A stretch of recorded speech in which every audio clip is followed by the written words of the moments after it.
And the last time I checked, we had about 800 people registered. About 8:30 now. We're keeping our fingers crossed, Mark, that you are our new attendee record. Well, I'm gratified to hear that. A little intimidated too. Yeah, Ira Packer made it a couple of weeks ago, so we're gonna see what you can do today. Okay.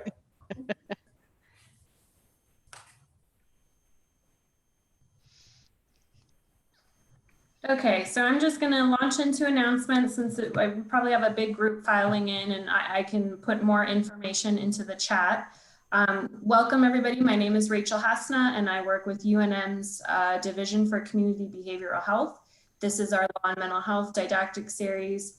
We're happy to have everybody. A couple of housekeeping in terms of our CEU process. We will submit an evaluation link in the chat in the last couple of minutes of the presentation. Please click on that link, fill out the eval, and a certificate of completion will be automatically generated for you. It's your responsibility to save a copy. So if you're filling it out from your smartphone, you'll want to take a screenshot. And if you're doing it on your laptop or your computer, you'll just save the document onto your desktop. If you're joining by phone and don't have access to the chat, you can send us an email and we'll send you that link. I believe we will be able to share the PowerPoint as a PDF following the presentation. We typically get that out by the end of the week, beginning of the following week. So Julie, I'll hand it over to you. Thanks, Rachel. Welcome everyone to the University of New Mexico Law and Mental Health Didactic Series. This series is hosted by the University of New Mexico Department of Psychiatry and Behavioral Sciences and the New Mexico Behavioral Health Services Division. We're so glad to have you all here to join us today. My name is Julie Brovko. I'm an assistant clinical professor in the Department of Psychiatry and Behavioral Sciences. First, I want to announce that we are accepting applications for our forensic postdoctoral fellowship. We have 2 spots available for the 2021-22 year. Our brochure is ready to go. Please email me if you'd like a copy. Next, I want to remind you to join us next week. At that time, Dan Murray will be presenting how reliable and objective are forensic mental health evaluations. Now, for questions that you might have today, we'll generally be holding them until the end of the talk. Please ask them at any time you feel comfortable, but just note we're not going to get to them till the end. And for those of you that are on a tight schedule but still need your CEUs, we will let you know when that hour has passed. We will likely be staying on longer to address questions, but to qualify for CEUs, you only need to stay for that hour. So now it's time for what we've all been waiting for. I'd like to introduce to you our speaker for today, Dr. Mark Cunningham. Dr. Cunningham is based in Seattle. He's a board-certified clinical and forensic psychologist, researcher, and prolific scholar, authoring more than 60 publications that have been cited an aggregate of over 1,400 times in the scholarly literature, as well as by the Supreme Court of the United States in Moore v. Texas. He's routinely engaged in to provide peer review for scientific journals in criminology, criminal justice, forensic psychology, and professional psychology. Dr. Cunningham's forensic practice is national in scope, and he's licensed in 17 states. He's testified at capital sentencing in more than 200 cases, as well as in scores of capital post-conviction and federal habeas proceedings. He's provided more than 100 scholarly symposiums, workshops, CE and CLE presentations at national and regional conferences regarding evaluations for capital sentencing and other high-stakes cases. Dr. Cunningham's research and practice have garnered regional, national, and international recognition. Dr. Cunningham, on behalf of the University of New Mexico, the Department of Psychiatry and Behavioral Sciences, and New Mexico's Behavioral Health Services Division, I'd like to welcome you and thank you for presenting today. We're so grateful for your time and expertise, and now I'm going to turn it over to you. Thanks, Julie. It's my pleasure to talk about this issue. I request your patience. This is the first time that I've presented by webinar. So it's a little different to be talking to a computer screen as opposed to a live audience. I think of evaluations for capital sentencing as being the heart surgery of forensic psychology, not only in the stakes that are involved, but also in the complexities and nuances. It's intimidating to think about how to address this topic in an hour because there are so many permutations and nuances and specifics. What I'm going to try to do is to give a perspective about capital sentencing from like 1,000 feet in the air as you look down on it to get kind of a sense of a meta understanding of the issues that are involved. The first issue that I would like to address is to acknowledge that I have only been called by the defense in capital cases. So I have a lot of experience, all defense retained. The answer, the rationale for that is relatively concrete. I would simply say that the phone doesn't ring. I've never been requested to provide capital sentencing evaluations by the state. I don't have an advocacy position regarding the death penalty. I understand issues and the rationales on either side of it, but have simply never had that requested. Now, there are a number of factors that I think contribute to that. In my experience in capital sentencing, the state doesn't routinely call mental health experts. The aggravating factors are statutorily defined, and our factual matters are social issues that are not illuminated by an expert opinion. The focus of the state at capital sentencing is on the offense. The focus of the defense is on the defendant. And so as a mental health expert is being called to illuminate the defendant, it's less likely to be the state's inquiry. And I'll talk about some of the ways that are some exceptions to that. The other aspect of this is that at capital sentencing, the science of psychology is primarily helpful to the defense. Almost all capital defendants have histories of numerous and serious developmental adversities. The science of psychology is overwhelmingly clear that childhood experience and psychosocial adversity matter in terms of the outcomes of that person's life, including delinquency and criminality and criminal violence. The other issue at capital sentencing involves not just how do we get here, but where we go from here. What's the likelihood of serious violence if this defendant is confined for life in prison? Again, the scientific data is overwhelmingly helpful to the defense around that question. Only a very small minority of capital offenders commit serious violence in prison. That perspective is not particularly helpful to the state. And so unlike an evaluation of criminal responsibility or to stand trial, where it's not so much a function of the science, but is instead an application to a psycholegal capability. Capital sentencing is different in terms of the focus on that, the implications of that developmental damage, and also the science around how these offenders behave in prison. The other aspect is what I call Brady implications. If the defense retains me and doesn't find my opinions to be helpful, they simply bury me. They don't call me as a witness, and my participation is never even available to be disclosed. If the state retains me and I do an evaluation and I identify numerous developmental factors that were adverse, and I do a violence risk assessment for prison that demonstrates a very low likelihood of serious violence, the state is not allowed to keep that a secret.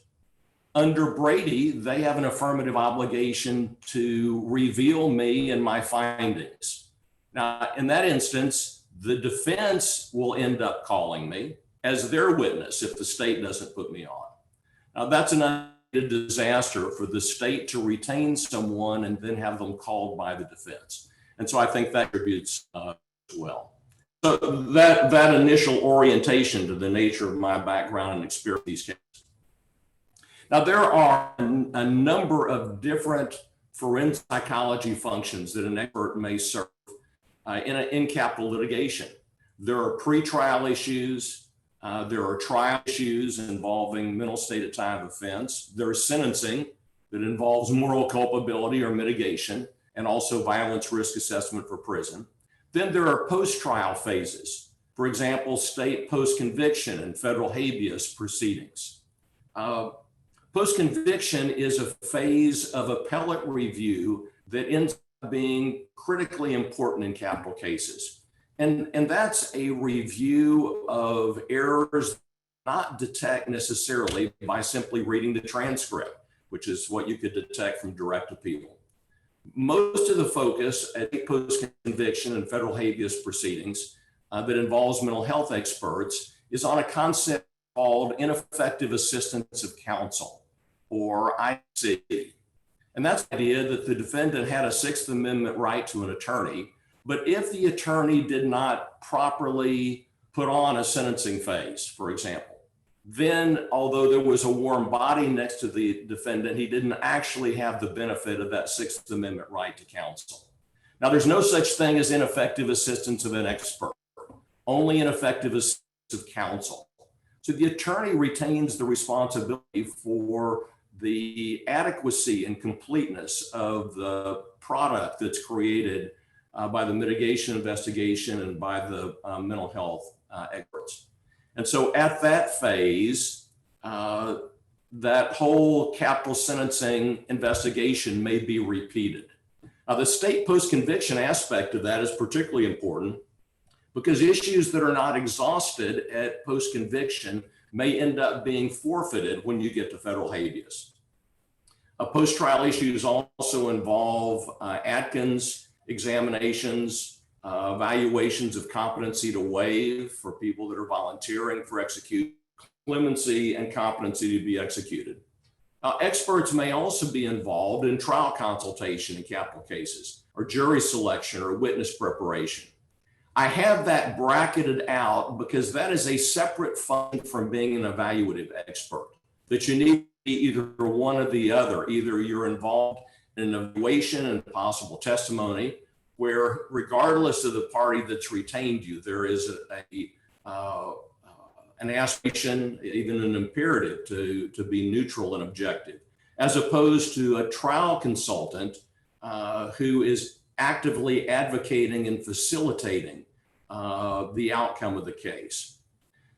A useful test, as you may be involved as an evaluating expert, but now you're being asked to review something or to comment on preparing for cross-examination of an opposing expert. A useful test that I use is to picture myself being questioned about this on the stand. And if I'm okay with what I did in that role, and I don't have a problem describing it to the court or the jury, there's a mechanism that may help keep you grounded in decisions that you make about how to keep yourself as an evaluating expert. Now, there are all of these different questions: pretrial, mental state at time of offense, or sentencing over here on the left-hand side. And I would caution you about being involved in evaluations for more than one phase of pretrial, trial, or sentencing. Although the defense may request that you go in and eyeball this defendant for the competency to stand trial. What do you think about his competency to waive? Anything that you see about state at time of offense? And by the way, do some sentencing evaluations as well. Those are very different activities that ask very different psycholegal questions. And there is relatively little economy of scale that you would get by focusing on all of them as opposed to one. There are important constitutional rights and protections that a defendant may have, for example, about the fruits of an evaluation of competency to stand trial, that may be forfeited if the same expert is involved in multiple phases. There are issues about whether you're going to ask the defendant about the instant offense that are problematic. If you did that for the guilt phase evaluation of mental state, wouldn't have had to get into that. though, for a sentencing evaluation. There's also issues of the jury simply getting tired of seeing the same expert show up at two phases, or that credibility was lost at the guilt phase and now the same guy is coming back in the sentencing phase. So I would caution about bundled evaluations, and also emphasize that as an aspect of informed consent, that you talk to the defense attorneys or the state about the hazards of being retained to provide more than one function. Our focus today is on sentencing evaluations. For an overview, there are a couple of books that I could recommend to you. One is a text that I authored that's part of the Oxford Best Practices series. It's another excellent text by De Matteo and colleagues. And so if you're looking for a book that gives you the overview and then provides more specifics about these evaluations, I would recommend either of these to you. So Henry David Thoreau said, "It's not what you look at that matters, it's what you see." And that's really the essence of evaluations at capital sentencing. Now, as we think about the sentencing considerations that are in play at capital sentencing and in other criminal adjudications as well, there are four primary sentencing determinations. There's the needs of justice or retribution, general deterrence, that's the message that's sent to society about what we're going to tolerate, moral culpability, or the raw material that one brings to their decision making, and specific deterrence, capacitation. What do we need to do to keep this particular individual from offending again? Now, those first, the needs of justice and general deterrence, are social issues that psychologists have no particular expertise in. The two issues are illuminated by psychological science and expertise are moral culpability and specific deterrence. Now, as either of those are approached, there are three different functions that an expert might serve. One is the teaching witness, where you're describing the science that bears on some aspect of the defendant's history or that bears on violence risk assessment for prison considerations. So that's presenting the science that will then be applied to illuminate the issue. There is a teaching witness that is then particularized to this case through interviews of third parties and review of records, but without interview of the defendant. And then there's a third role where you bring the science to bear. It's particularized through the interviews of the third parties and records review, and also involves direct evaluation of the defendant. Now, you might ask, what's the rationale for a particularized evaluation that doesn't involve direct evaluation of the defendant? Well, if the focus of the testimony is on adverse history, psychosocial history, even generational history in this individual's life, then it's primarily a historical investigation. Now, the defendant is one source of that history, but he may not be the best or the most complete source of that history. And so that history can be obtained by family members, by review of records. Now, that will limit in some ways the entirety of the history that is generated. There are some aspects that the defendant may be the only source of. For example, a year-by-year account of what his substance abuse was at varying times, or particular types of abuse or maltreatment that the defendant suffered. So it has a negative aspect or a limitation. There may be mitigating factors that go undiscovered. But again, the defendant is not the only source of the factors that could be explored. In terms of references that look at the roles for evaluating experts, those are reflected on this next slide. Let's talk a little bit about moral culpability. Moral culpability is a term of art. That means that it's not specifically about morality, and it's not captured entirely by culpability, which is a in some ways a guilt phase issue. Instead, it has distinct meaning by the combination of the two words, like Juris Doctor, or that my terminal degree is a Doctor of Philosophy, even though I've never had a course in philosophy. So it's a term of art that references or captures the diverse frailties of mankind, meaning that we don't bring the same raw material to our decision making. And it's on a continuum as opposed to being a bright line dichotomous decision.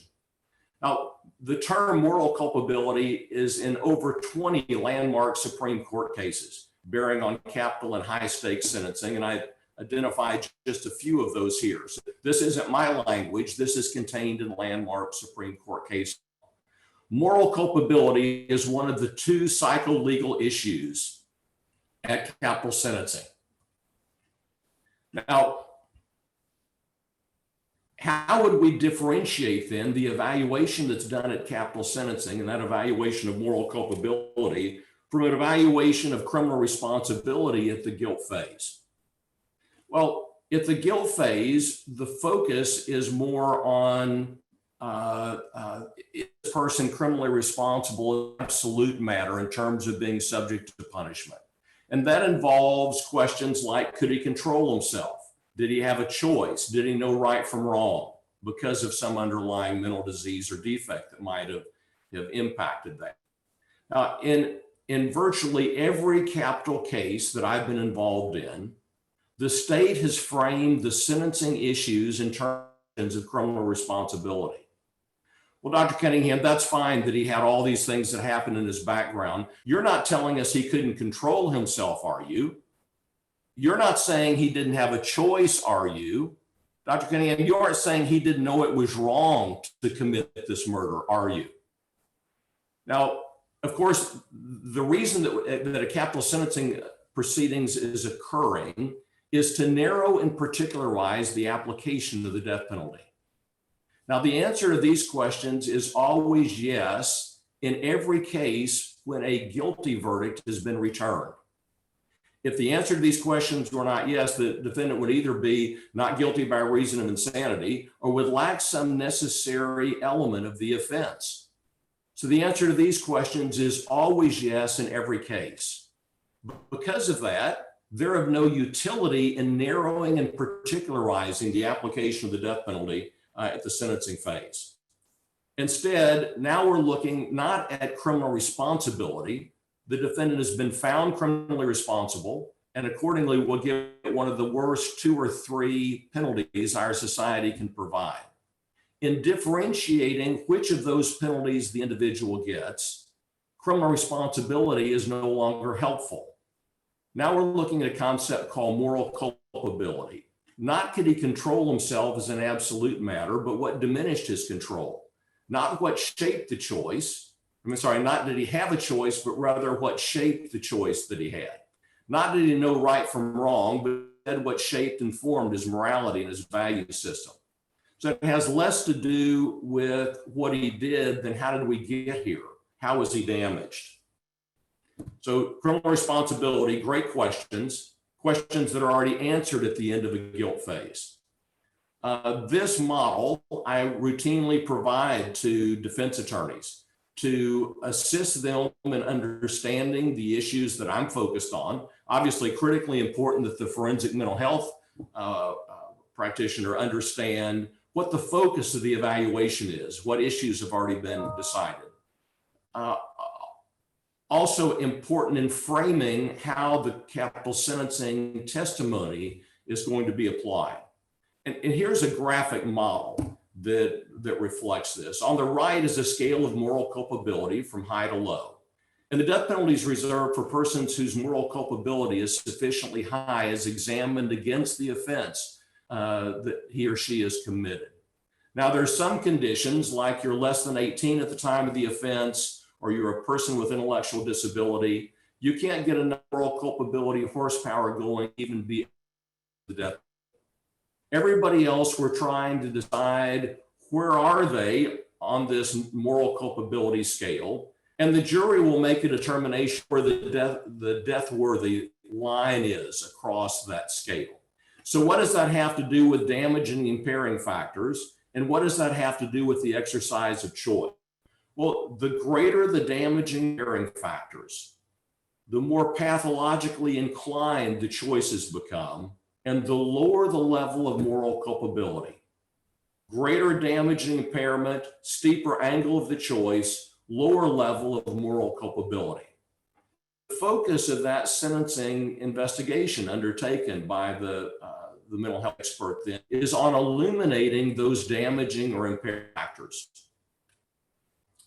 I was in a federal case in Northern Virginia about 20 years ago as I was conceptualizing this model, but had not yet actually put it on a slide. And the first question on cross-examination by the assistant U.S. attorney, it's a question I'd never gotten before. He said, Dr. Cunningham, who's the death penalty for then? Not this defendant. I said, well, the death penalty is automatically for anyone.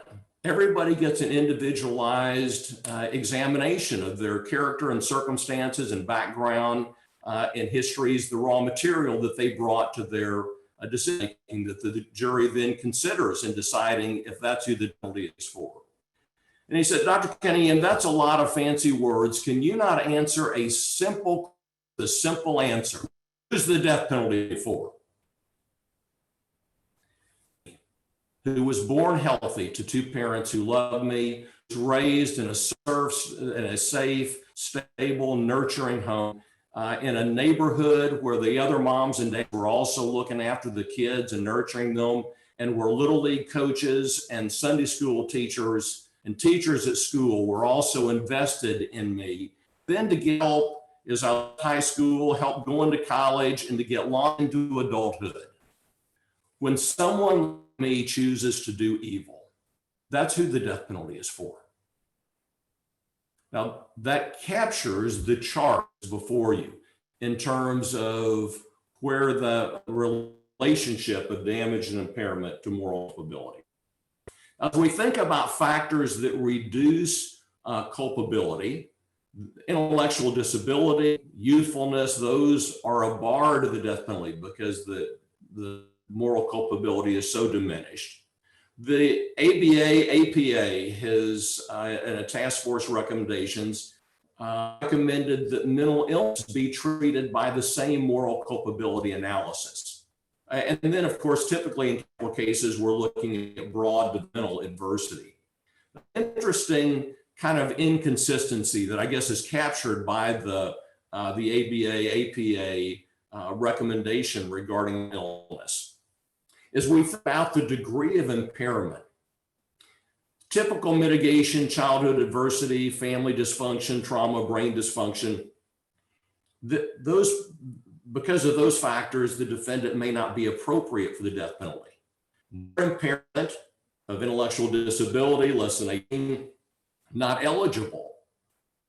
Interestingly, someone who is actively psychotic may be more impaired than someone who is 17 years, 11 months old, or is at the higher end of mild intellectual disability. The individuals, though, again, are not appropriate, may not be appropriate, even though their level of impairment arguably may be higher, greater impairment than those who are intellectually disabled or less than 18. The second issue that mental health experts participate in at capital sentencing is in specific deterrence or incapacitation. This is a violence risk assessment for prison, and it arises out of a decision, a landmark Supreme Court decision of Jurek v. 1976, as the Supreme Court and legislative bodies around the United States were identifying how to reconstitute death penalty proceedings and issues in the aftermath of Furman v. Georgia. Jurek created a special issue, whether there is a probability that the defendant would commit criminal acts of violence that would constitute a continuing threat to society. In Texas, this special issue is one the jury had to answer yes to in order to sentence a defendant to death. Oregon adopted that same special issue scheme, And then in many jurisdictions throughout the United States, this issue became available as a statutory or non-statutory aggravating factor for juries to consider. Now, very importantly, the question is not, is he dangerous? If the question is he dangerous? The answer is always yes. Every violent felon is dangerous as compared to the man on the street. Every capital offender, at the point of being found guilty, has been deemed as being dangerous. And so if the question is he dangerous? The answer is always yes. And this issue serves no narrowing or particularizing value. Now, future dangerousness and dangerousness ends up being a shorthand that's often used to refer to this issue, but it's a dangerous one. There are very significant differences between future dangerousness as opposed to probability of acts, which is what, in fact, the issue prescribes. A probability that they would commit criminal acts of violence that would constitute a continuing threat to society. As we operationalize this probability, at least as I approach asked to assess and evaluate it, probability is more than a mere possibility. Again, there's always a possibility. And so if the question is there any possibility? The answer is always yes. The issue serves no narrowing or particularizing function of acts, of specific behaviors, of a certain severity that would constitute a continuing threat to society. This triggers a concept proportionality, which Chris Lobogan described as the intervention bears some proportionality to the harm it's intended to prevent. In other words, would I prescribe an intervention of death to prevent a mutual fistfight between inmates at some point in time in prison in the future? It's a concept of proportionality. Now, in our research, as we looked at rates and correlates of prison violence in general prison populations, close custody, and among capital offenders, in that research, we have always disaggregated the misconduct so as to maximally inform this concept of proportionality. Because the more severe the projected violence, the dramatically less likely it is to. And so if you want to assess a probability, you have to identify of what severity future violence. There are a couple of conditional verbs. Whether there's a probability the defendant would commit criminal acts of violence, which interpret or operationalize as but for a preventive intervention of death, that would constitute a continuing threat to society if such acts were to occur. Now, although that's the only way that I know to operationalize this to then provide a scientific assessment of it, courts have determined that the jury is not limited to thinking of it in this way. And so it may well be argued at capital sentencing, the expert may be presented with the idea that this could also be considered he would if he could. I've even been questioned whether or not if the defendant were at large in the community today, if at the end of court, instead of going back to the jail, he were just released to the streets from now on, would there be a probability?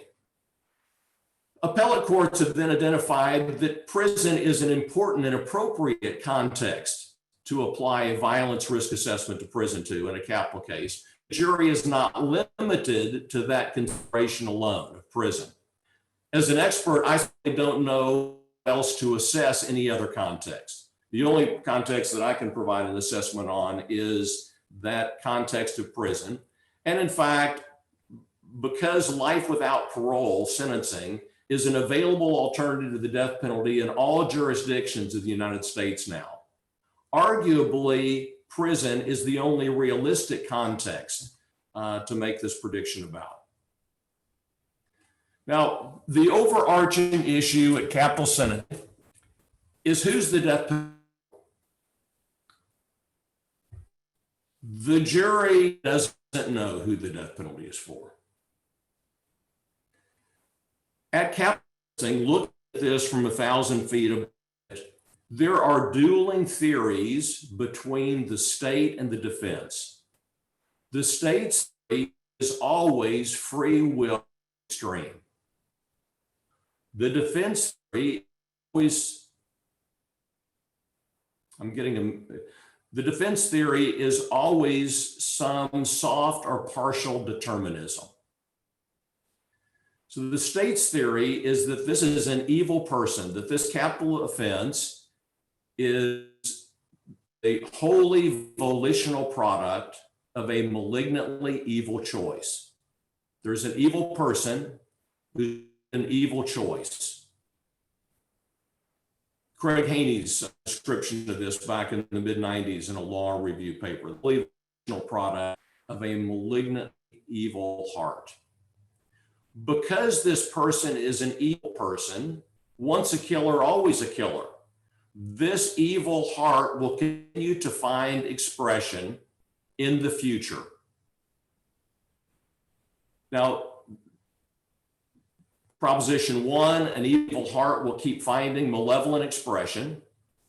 The prison system is incompetent to securely house such an evil person, that this will continue to find expression.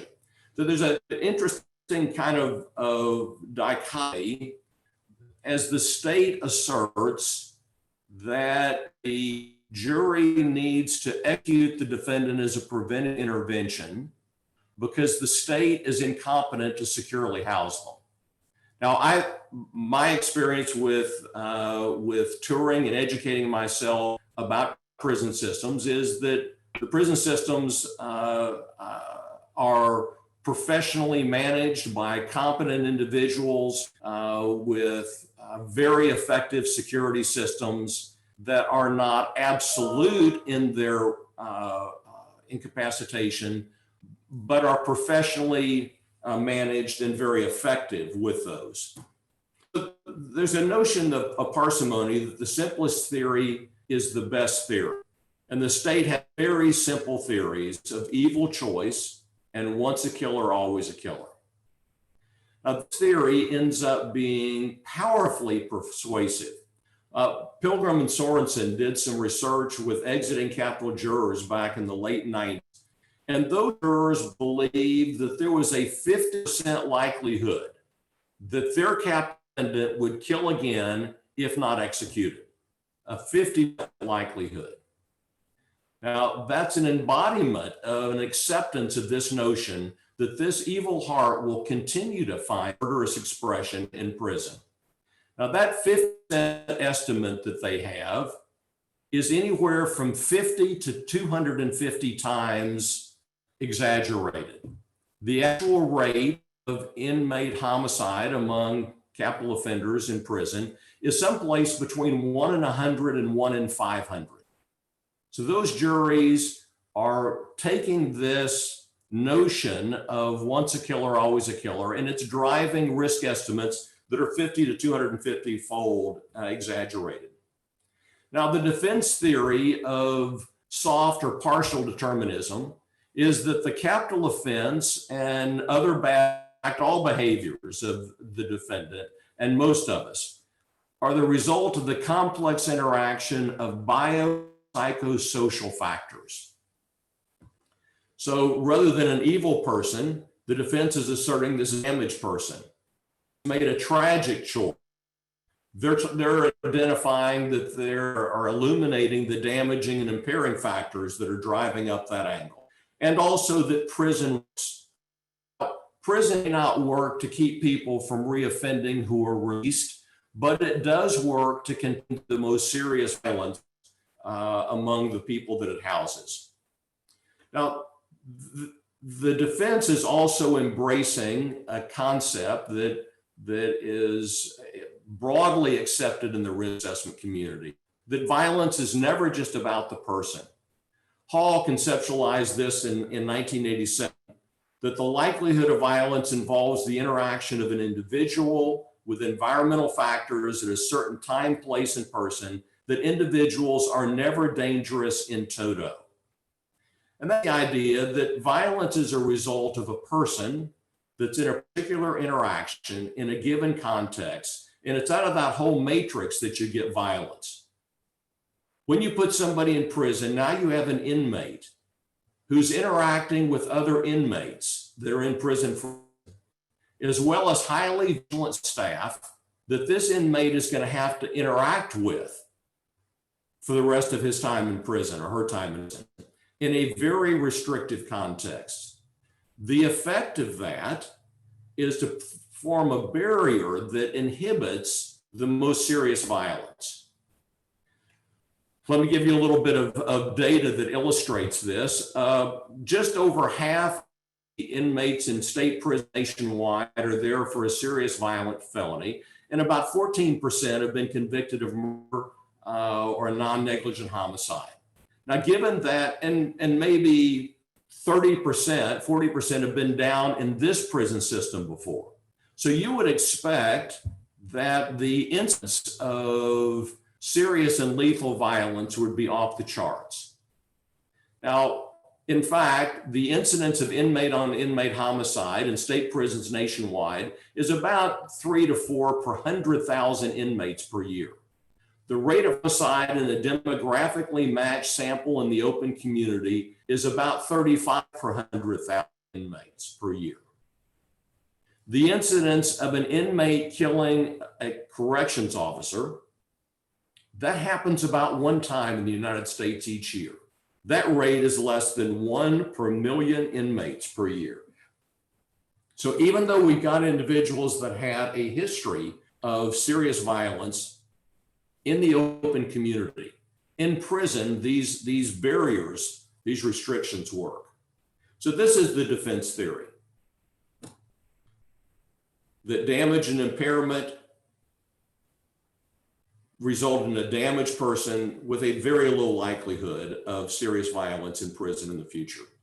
So while the state asserts evil choice or once a killer, always a killer, the defense asserts this person is damaged, the idea that childhood matters, mental illness matters, brain damage matters, intellectual deficiency matters, youthfulness, prison. I believe that jurors have 2 airtight compartments that as they come into a capital trial.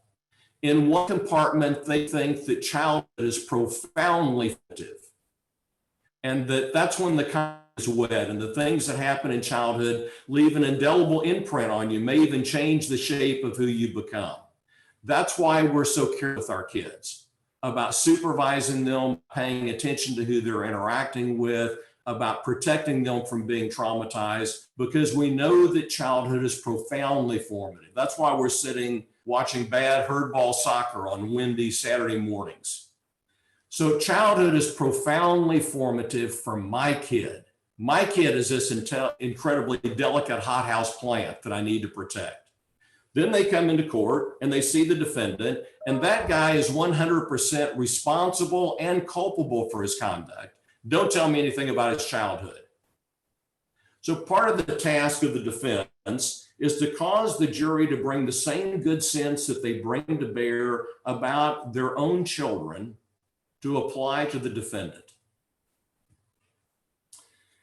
The state will often argue that maltreatment the defendant and physical abuse, sexual abuse the defendant suffered is disconnected from the offense, because this offense was an armed robbery and a shooting of a store clerk. And what does that have to do with being physically or sexually abused? Well, that's a gunshot.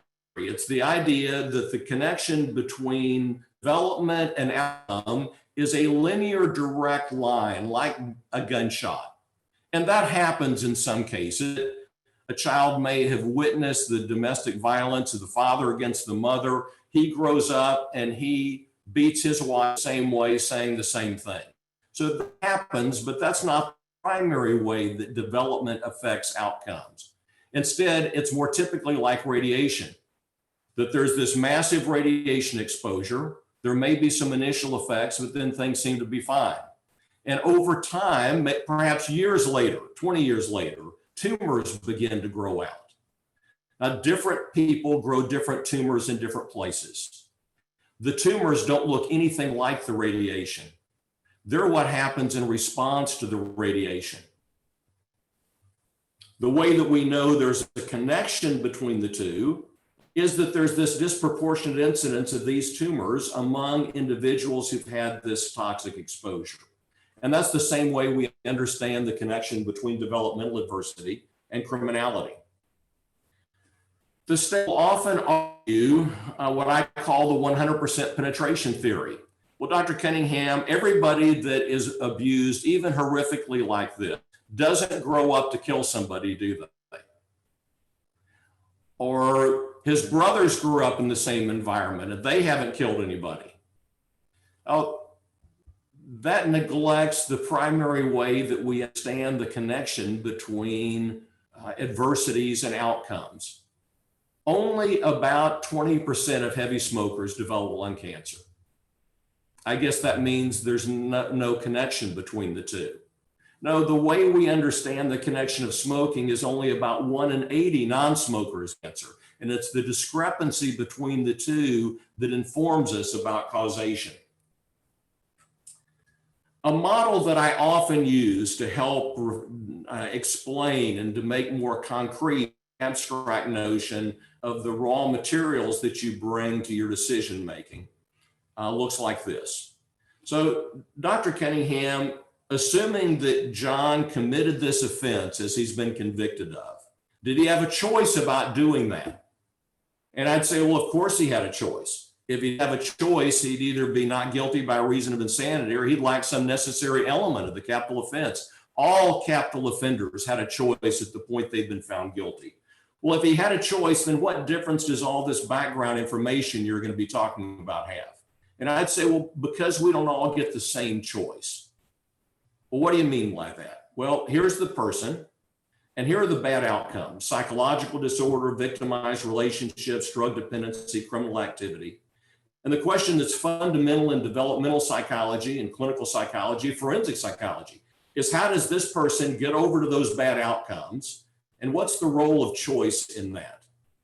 Well, if this is the background that you grew up with, there's no family history of addiction or psychological disorder, there's no childhood maltreatment or violence exposure, there's no developmental abandonment or instability, then that's the foundation your life and choices will rest on. And ideally, there are a number of things that are present that stand between you and the bad outcomes, like an intact family, where there's acceptance and affirmation and stability and structure and consistency. That means we're trying to leave our kids' lives as much the same as we can from day to day. And modeling of positive values, that means we don't just tell our children the right thing to do, but our lives are a sermon in front of them. And then we want them interacting with kids that come from a similar positive background. Now you get a choice. Your choices rest on this entire structure. Now it's theoretically possible that somebody like this can get to the bad outcomes, but it's quite a leap to get there. So mostly people who look like this never end up over on this other side. But if you've got a family history of addiction or psychological disorder, now we've inclined the ramp some, increasing the likelihood of those outcomes. And if there's childhood maltreatment and violence exposure, then we've inclined the ramp some more. And if there's developmental abandonment and instability, now we've inclined it still more in terms of the likelihood of ending up with one of those bad outcomes. And if this person begins to drink and drug himself, it's as if you've put the system on rollers. Now, of course, if you've got all those things going on down there in that ramp, you are very unlikely to have these factors that stand between you and the bad outcomes. And so you look like this.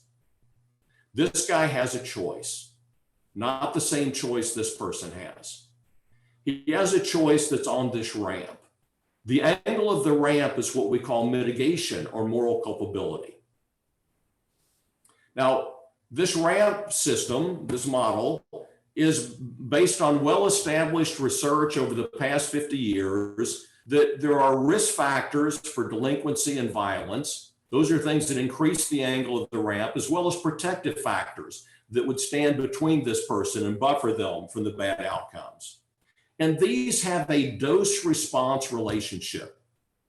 The greater the number of risk factors, the steadily increasing bad choices there are. toward drug addiction and criminality and criminal violence. And the same thing with protective factors. As those increase, an increasing percentage of individuals make positive choices. And so it's the idea that if you have lots of risk factors and not many protective factors, you are at grave risk of violence in the community. Now, some of those risk factors are captured by the adverse childhood experiences. This is another model that shows the pyramid, the pathway through which those adverse childhood experiences end up proceeding to disrupt the individual's life, including social problems, which are represented in criminality. A critical factor in expert testimony at sentencing is making a connection between the adversity and mitigation that's identified and the criminal outcomes that are demonstrated.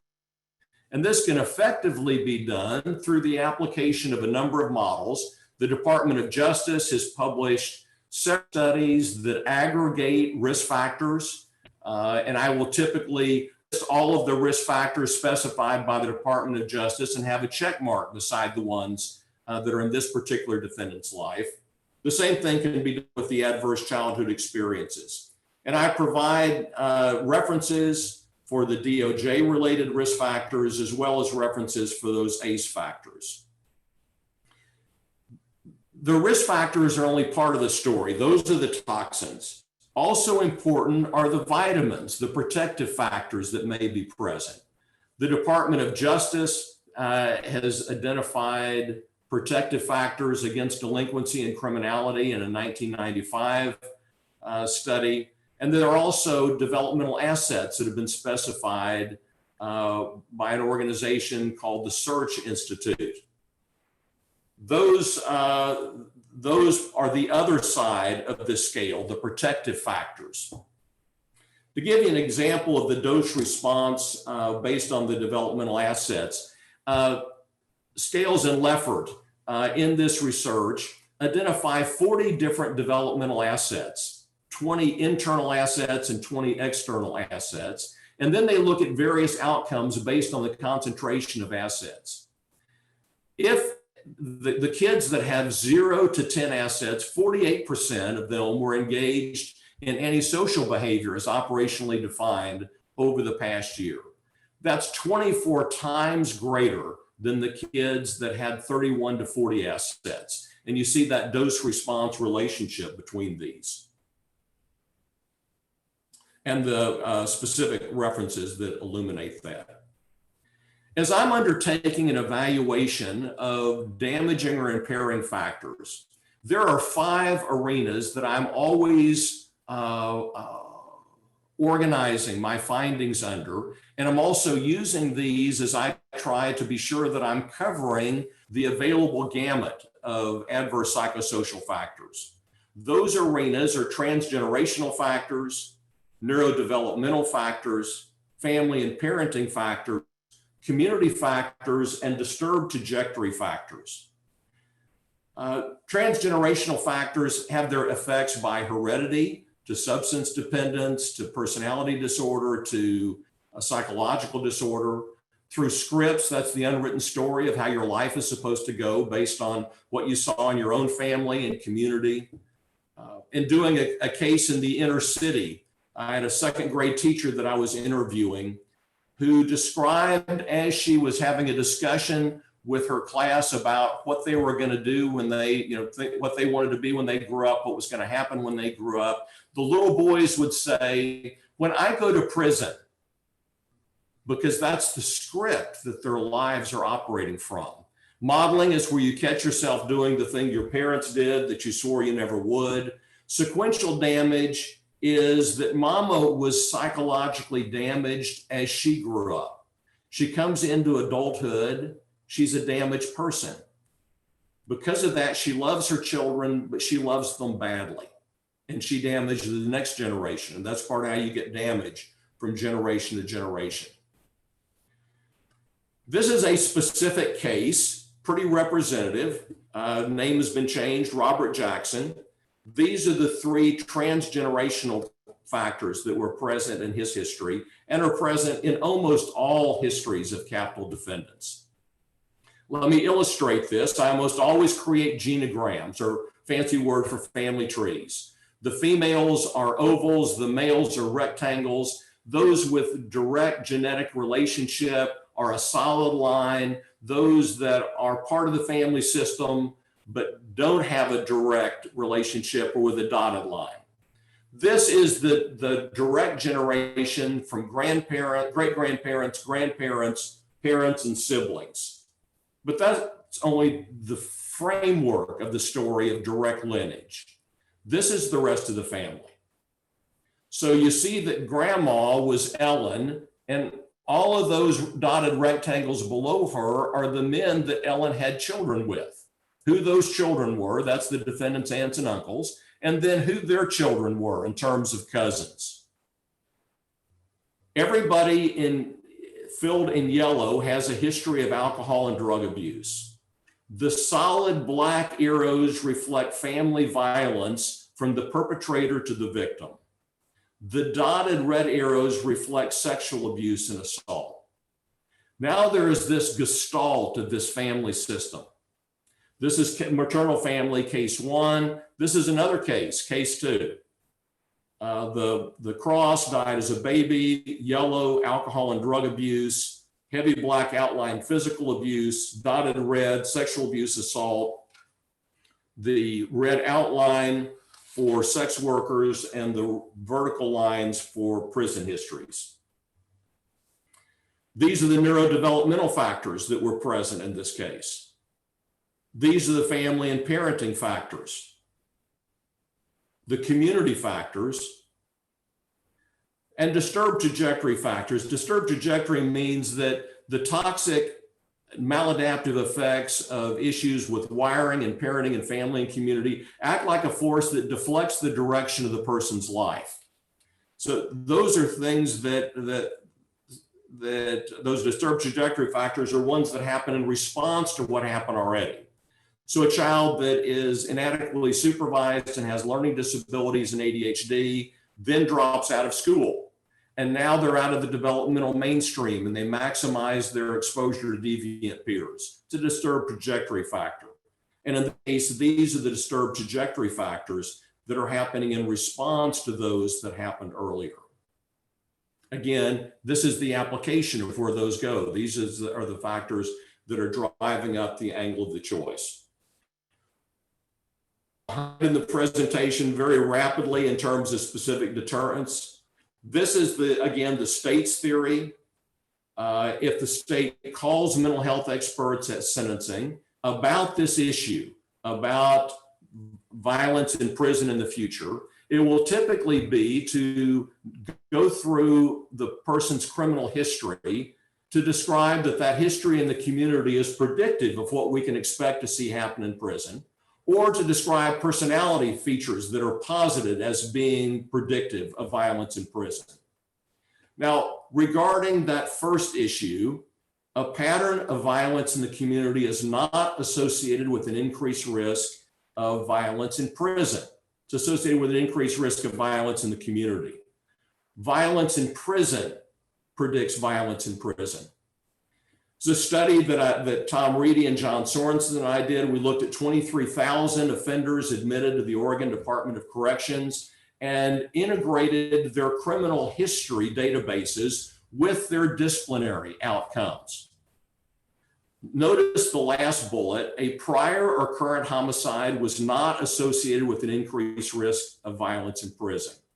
And the rate of prior violent arrest was not related to prison assaulted misconduct. In other words, even though you have these factors that are loading up the side on the right-hand side of the scale, in prison, those are held in check with consequences and confinement and staff structure. Mental health experts may be called by the state to assert a diagnosis of antisocial personality disorder as being predictive of violence in prison. Now, this is a base rate issue. About 75% of the guys in prison can be diagnosed with antisocial personality disorder. Any feature that's present in 75% of a population will fail to distinguish the highly infrequent act as reflected in serious violence. They may be called to assert that the defendant is a psychopath utilizing the PCLR. By the way, the photos are of actors. This was essentially this type of testimony was popularized by Dr. Grigson in Texas, who testified he absolutely will, regardless of whether he's inside an institution type setting, or whether he's outside, no matter where he is, he will kill again. He would be a danger in any type of setting, especially to guards and other inmates, no matter where he may be, he is a danger. I would direct you regarding the role of psychopathy and the PCLR associated with prison violence and these evaluations of capital sentencing. I direct you to a statement of concerned experts that was recently published in Psychology, Public Policy, and the Law. There you'll also find the responses by Ulver that take an opposing stance to the use of this instrument at capital sentencing. There are common errors in violence risk assessment at capital sentencing, and those are reflected here, as well as the reference that you might retain those from. If you're interested in the performance of expert predictions at capital sentencing, I've got two references for you.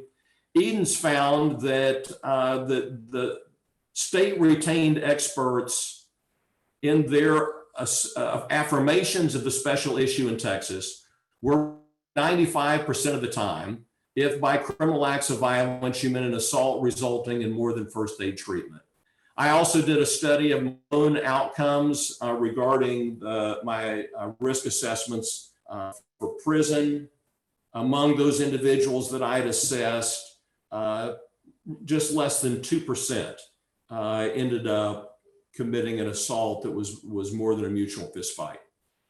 Department of Corrections staff will also be called in some instances to describe specific incidents and implements of prison violence in order to educate the jury about this potential. This is a Representative Shank show that may be brought to illustrate that. Of course, that has the potential of profoundly driving up risk estimates completely separate from any realistic appraisal. It's not unlike if you posted photographs of crashed airlines and airport concourses in order to educate the flying public about the risk of the aircraft that are about to get on.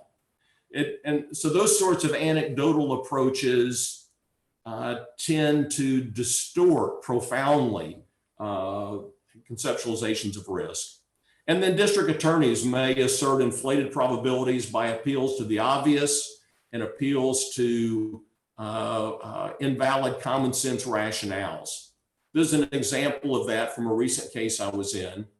It's a dangerous person, I suggest to you. There could be no more dangerous person, no person more prone to violence than one that could whip the life out of their child.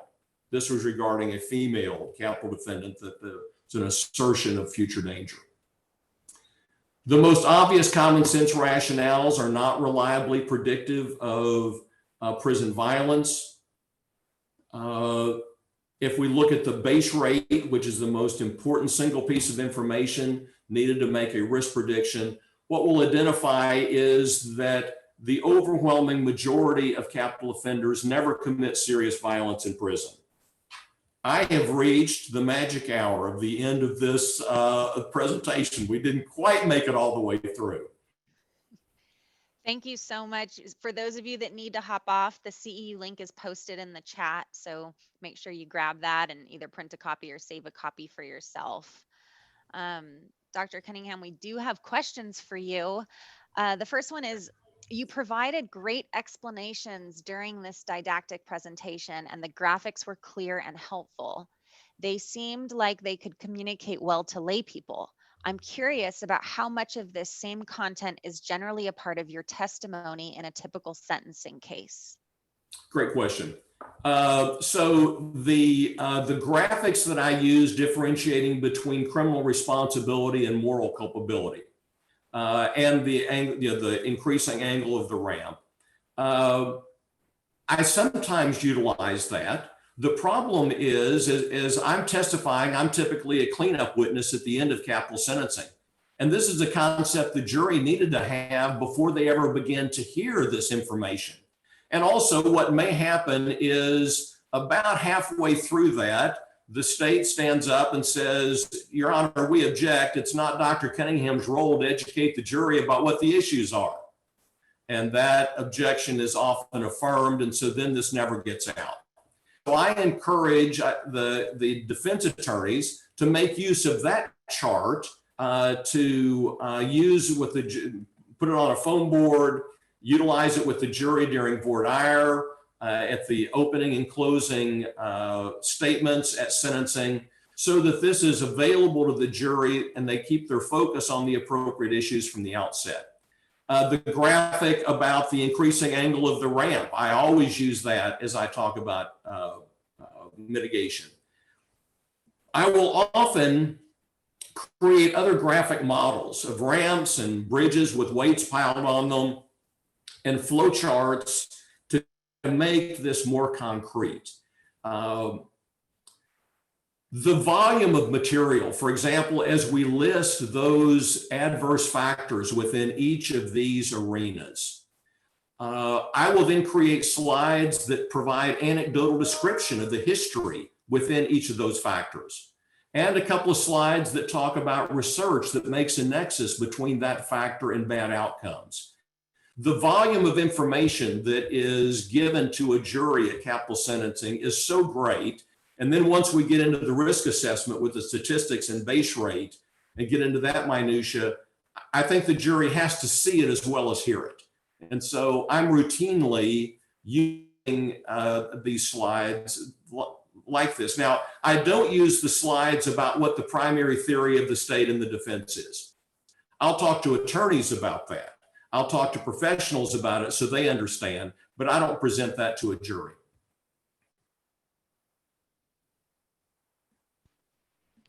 Thank you. The next question is, I'm curious how you respond to the prosecution's argument or attempt to frame the defendant as evil and likely to kill again in response to your framing of the defendant as damaged. Is there a way you have found to be effective in answering this during cross? Well,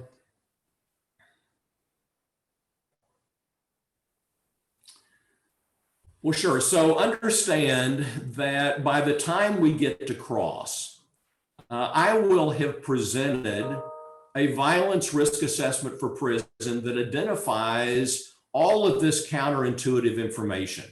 I will have presented many studies that reflect the low rate of violence among capital offenders, as well as the correlates of violence in prison. And so, for example, on slide 138, I will have described against those anchoring low base rates, factors that may raise or lower that person's risk in relation to the base rates. Now, that relation to the base rates is really important. So let's say the incidence of serious violence is 2%, and you have a factor that doubles the risk. Now, where are you? Well, you're at 4%. You'll still be right 96% of the time if you identified that this is unlikely. And so I'm describing varying likelihoods of different severities of violence. If directly questioned about evil, I would describe that as a psychologist, I don't deal in the concept of evil. That's a social issue. It's a spiritual concept that as I understand human behavior and human outcomes, that damage is a more scientifically grounded way of approaching this. The data that shows that having committed a homicide does not result in a greater incidence of violence in prison, the data that reflects that disconnect, I think, ends up being the strongest counter. The illumination of science is the strongest counter to an appeal to fear to continue to be afraid of this person. Next question is regarding the risk assessments. What are some of the measures you use in your evaluations? So let me back up a step.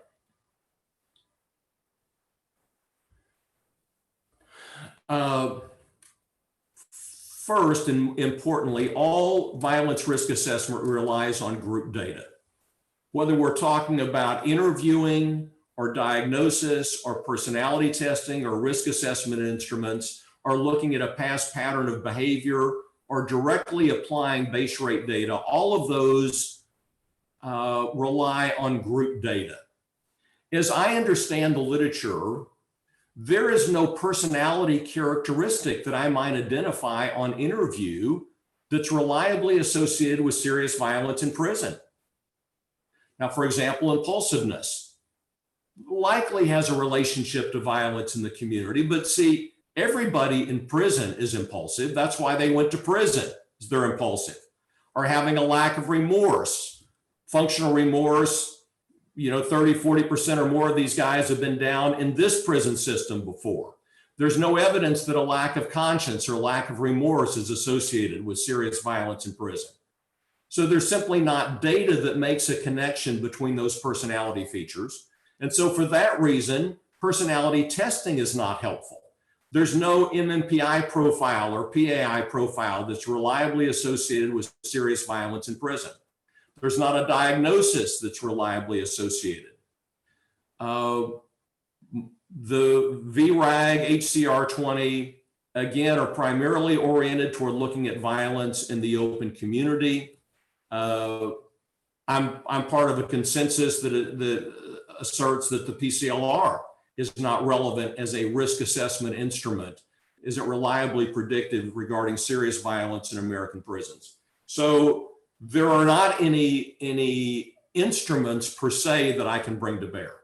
What I can look at is this person's past pattern of behavior in a corrections context, and I can apply base rates. Those may be integrated to look at particular features of defendants over age 35 who killed one person, who are unmarried. There are additional factors that we might bring to bear in individualizing this kind of specific data runs that we might make. And so I'm looking at the features that you see here on slide 138 in terms of raising and lowering the risk estimate as compared to the low rate of capital offenders as a whole. So the short answer is I don't use any risk assessment instruments in doing violence risk assessments for prison because there's no data that I think makes those reliably supportable. Thank you. Next is, you spoke of determinism and modeling. Do you adhere to Albert Bandura's philosophy? Yeah, I don't mean to spend too long since I've looked at Bandura's philosophy. I think that psychology exists as a science because genetics and history end up affecting behavior. If this were simply a matter of choice, independent of biology and psychosocial experiences, there would only be theology, there would not be psychology. And so I believe that our science is one that involves at least soft determinism. And to that extent, adhere to what I think reflects that science. Regarding Bandura specifically, I wish I could help you. Okay, Julia, to step away real quick. So the next question is, what do you use to create your genograms? Is there an app you recommend? If you created a template, can you share them with the attendees? Yeah, so actually there is a template of sorts. It's the last one that I used. And so let me simply back up to these. All right. So all I've done in PowerPoint is draw ovals. I go up to the little shape and I select ovals and I draw an oval. And then I copy and paste that and spread them around the page in whatever configuration this family is. And I do the same thing with the arrows. And so depending, and then the next case that I get, I'll take this genogram, I'll pull up that slide, I'll copy it into the current case. I will then select all of this entire array, and I'll drag it off the slide over to the side. Then as I'm creating the new family tree, I'm dragging elements on and I'm changing the names so that, for example, this is maternal case 1. And this is maternal case 2. I've taken those same kinds of shapes and I'm just dragging them.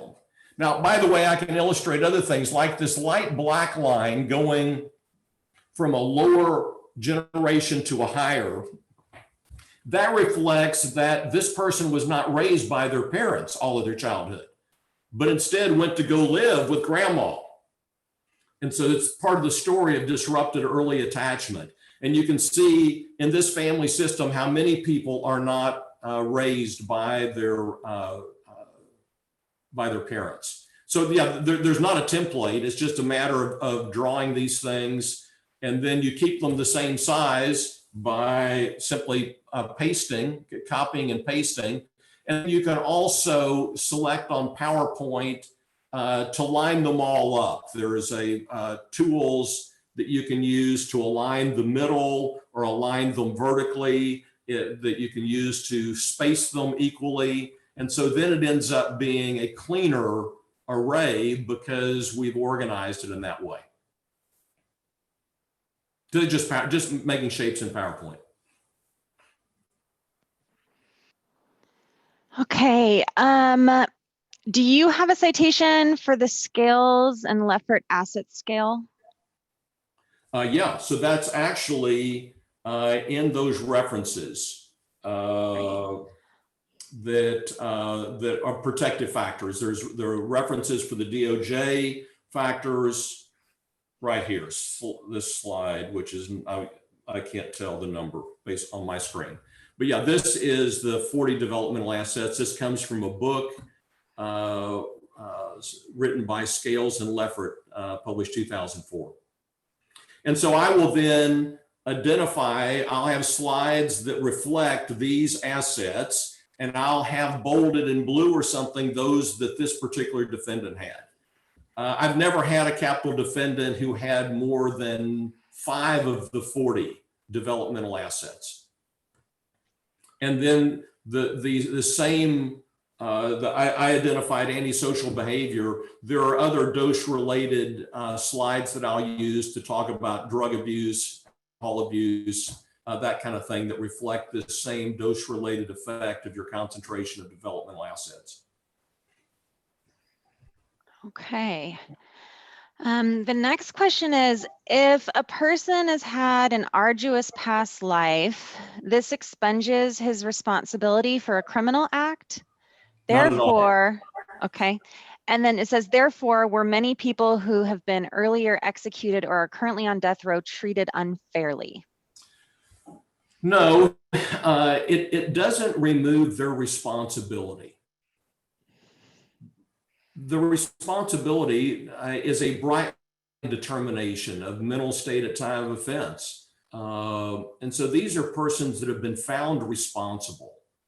Because they've been found responsible, they get one of the two or three most severe penalties our society can give. So they're not expunged from responsibility. We're simply talking about what consequence is applied to them. Now, it's not my role to identify whether or not the jury was misguided in where they drew the line. That's their role to decide what the death-worthy line is. Now, I think it's critically important if the jury is to weigh someone's life in this way, that there have been an extensive mitigation investigation. So the jury is fully informed about the raw materials this person brought to his decision-making.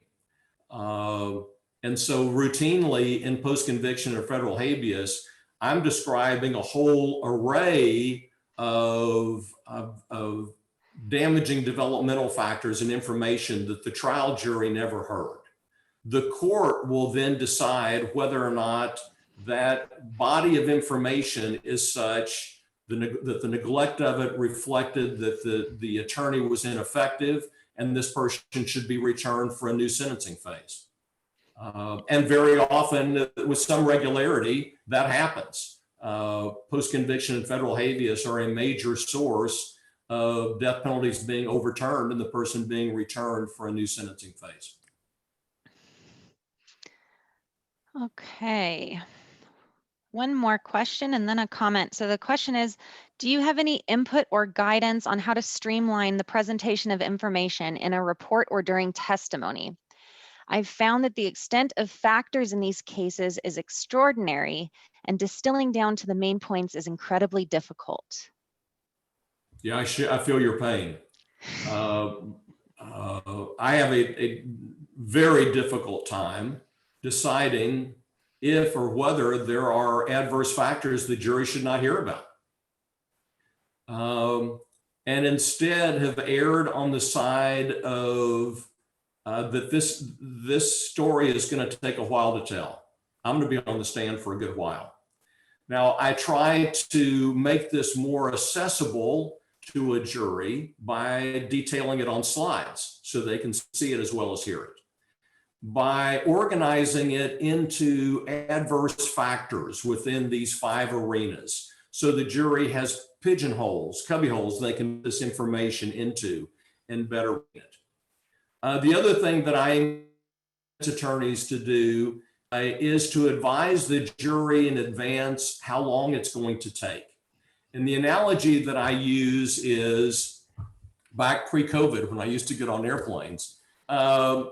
You know, if I got on an airplane and I'm flying overseas to Europe and I'm on the plane after 14 hours, I'm tired of flying when I get there, but I'm not irritated or grumpy about it.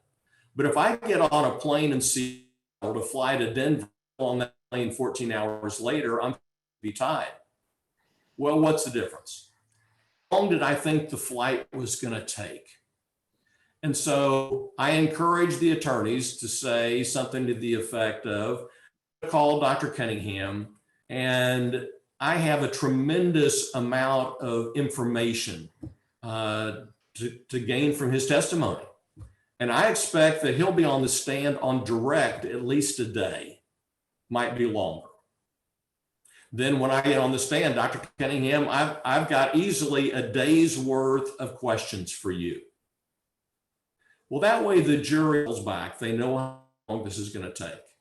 But then creating graphic models to make it more accessible, try to organize it for them so it's not as overwhelming as it might otherwise be. I don't have a solution to streamlining. Thank you very much. We're getting lots of comments about how much everyone has appreciated this presentation, and we're certainly grateful. I also want to let you know that David Shapiro is trying to get in touch with you, and he asked that you send him an email. Oh, yeah. I think I owed an email. That's right. Anybody else need to ding me for missing it? Post it in the question and answer right now. We'll get it out there. That's right. Call me. Publicly shame you. Thank you again. On my website, www.markdcunningham.com, I think. So if you need to get in touch with me, even though you may email me and I don't respond like with David. All right. Dr. Cunningham, thank you. Have a wonderful day. Attendees will be on here a little bit longer. Make sure you get that CEU link. All right, guys. See you next week. Thank you. Thank you. Bye-bye. Thanks so much, Mark. Thank you. Efrain, thank you so much for your interpretive services. We're getting used to you, but we heard that you may not be with us every week, but we really appreciate you. Yeah, you'll probably meet my colleague. But it's okay. Thanks Take so care. much. Of course. I think we're pretty good to log off, Anthony, because I'm keeping track of emails coming through, and the link has been on there for a while. We're like almost 30 minutes over, so I think I'm just going to end the meeting. Okay. Okay, sounds good. All right. Thanks so much, Anthony. I'll see you next week or later this week, whenever. All right, sounds good. See you. Bye, buddy.